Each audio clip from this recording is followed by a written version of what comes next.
Pues queremos hablar con el profesor Luis Alonso, catedrático de Derecho Tributario de la Universidad de Barcelona. Muy buenos días. Buenos días. Bueno, lo primero, usted ha hecho un estudio sobre los diferentes impuestos que pagan las comunidades autónomas, algunos un poco marcianos. ¿Cuál es el más extravagante, el que más ha sorprendido? Bueno, la verdad es que hay algunos que pueden sorprender bastante a la ciudadanía. Usted mismo ha citado el impuesto de las bolsas de plásticos, también se ha citado el impuesto sobre las instalaciones de energía eólica y también se ha citado el impuesto sobre ADSL o el de las grandes superficies. Son impuestos, estos que he citado, que la verdad son un poco incongruentes, en el sentido de que siempre adolecen de elementos que sorprenden incluso a los técnicos, a los especialistas. Por ejemplo, en el caso de la ADSL es un poco curioso que si se quiere grabar el consumo de la ADSL, de ese tipo de Internet, terminen pagándolo a las operadoras. En el caso del impuesto de grandes superficies, pues resulta que hasta la propia Comisión Europea se está planteando si no infringe la normativa sobre ayudas de Estado, porque favorece a unos establecimientos respecto de otros. En el caso del canon eólico, es también sorprendente que si se considera que la energía eólica es una energía limpia y por tanto que debe ser apoyada, sin embargo acabe dando lugar a un tributo. Como le digo, pueden ser marcianos, incongruentes, discutibles y muchos de ellos acaban en los tribunales. Sí, pero entre que el ciudadano demanda, la administración recurre, y una cosa y la otra, con lo lenta que es la justicia en este país, ya has pagado el impuesto y lo has pagado durante años, ¿no? Señor Alonso, seguro que usted ha comparado entre las distintas comunidades. ¿En qué comunidad ahora mismo se pagan más impuestos? Bueno, en estos momentos el volumen superior de impuestos propios que se paga es en Cataluña, pero habría que decir dos cosas. Primero, es verdad que en estos momentos en Cataluña hay muchos impuestos propios, probablemente una decena más o menos, pero también hay que decir que la mayor parte de la recaudación proviene del canon del agua. El canon del agua es un impuesto ambiental que podríamos decir homologado en todas las comunidades, en prácticamente todas, y desde luego también a nivel internacional. Ese sí que es realmente un impuesto que recauda mucho y que se ha convertido en un impuesto, digamos, general, aplicable a toda la sociedad, y en este sentido, digamos, mucho más razonable que otros. Es tan caro el canon del agua en Cataluña que hay quien dice que, bueno, muchas personas han cambiado incluso, si tenían a lo mejor césped en la segunda residencia, están optando ahora por la gravilla, ¿no? Por la grava directamente, porque no lo pueden mantener.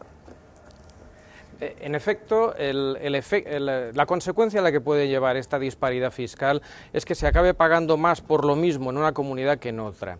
Esto nos plantea un poco un debate, el de la competitividad fiscal, si es sano que haya competencia fiscal. Probablemente es conveniente incluso, lo que pasa es que sin llegar a extremos. En este sentido, la situación a la que hemos llegado es quizás ya un poco disparatada, con un exceso de impuestos y con un exceso de disparidad muy amplia, ¿no? Quizás en el futuro debiera pensarse en algunas medidas de coordinación que evitaran estas diferencias tan grandes. ¿Le consta a usted, profesor, que hay muchos catalanes que ahora mismo ya se han pasado a Madrid, que están haciendo su declaración de la renta en Madrid para pagar menos impuestos? Bueno, aquí tenemos otro fenómeno importante, que es el de las deslocalizaciones voluntarias o a veces forzadas. Efectivamente, la competencia fiscal hace más atractivas unas comunidades autónomas que otras. Y parece ser que sí, que existe un cierto tránsito de ciudadanos que no son de Madrid, que van a Madrid o a otras comunidades donde determinados tributos son muy bajos o inexistentes, como puede ser el impuesto de patrimonio o el impuesto de sucesiones y donaciones. Realmente, en este caso último, el del impuesto de sucesiones, se ha llegado a una competencia fiscal brutal y unas diferencias tremendas entre territorios que francamente pues alarman. Decía usted, ¿dónde más se paga en Cataluña y dónde menos? Donde menos se paga, uno de los sitios donde se paga menos es verdad que es Madrid. Hay alguna otra comunidad, pero quizás Madrid es la que menos, una de las que menos interés tiene en impuestos propios e incluso en lo que son impuestos cedidos del Estado, en ejercer la capacidad de subirlos. Y en cuanto al impuesto... Hay que pensar que todas las... Sí, acabe, perdóneme. No, quería decir únicamente que aparte de los impuestos propios, en materia de los impuestos cedidos que ha cedido el Estado a las comunidades autónomas, en muchos de ellos las comunidades pueden regular. De hecho, en el vídeo anterior salían los políticos prometiendo rebajas, se referían sobre todo a impuestos del Estado que se exigen en sus comunidades, como es el IRPF. Ahí tienen margen para subir o para bajar. Es una cuestión de decisión política. Usted hablaba del impuesto de sucesiones. En este caso las diferencias son importantes. En el caso de Andalucía, bueno, es casi el paradigma, ¿no? Está muy alto ahí el impuesto de sucesiones, hasta el punto de que grandes fortunas han trasladado también su base fiscal, digamos, a Madrid, de Andalucía a Madrid. Tradicionalmente hay comunidades donde el impuesto de sucesiones ha sido siempre un poco más caro, Andalucía, Extremadura, antes Cataluña. Lo que también hay que ir con cuidado, estos procesos de deslocalización por motivos fiscales pueden no ajustarse a la ley.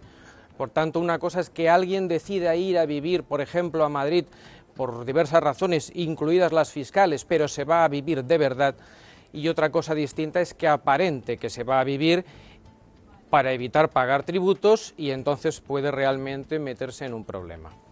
Señor Alonso, está claro que en Cataluña es caro vivir y caro morirse, que en España se pagan más impuestos que en el resto, pero díganos, ¿cómo lo hacen los 7 grandes de Internet, Google, Amazon, Facebook, para entre todos solo pagar al año 1 millón de impuestos? Que a lo mejor nos deberían enseñar ellos dónde pagar nosotros los nuestros. ¿Cómo lo hacen? Ahí entraríamos en unos procesos de planificación fiscal, de estrategia fiscal absolutamente impresionante, que solo está al alcance de estas grandes compañías que están establecidas en un plano global y pueden decidir cómo moverse, dónde establecerse y cómo aprovechar la diversidad de regímenes fiscales que hay en los distintos países. No obstante, hay que recordar que hay iniciativas ya a nivel de la Unión Europea y a nivel de Estados Unidos para intentar poner freno a estas situaciones que dan lugar a cifras de recaudación o de pago de impuestos muy sorprendentes y poco ejemplarizantes. Pues, señor Alonso, muchísimas gracias, de verdad, por contarnos la extravagancia de algunos impuestos y las diferencias entre las distintas comunidades en un momento en el que más, pues esto muchos ciudadanos lo van a tener en cuenta a la hora de votar.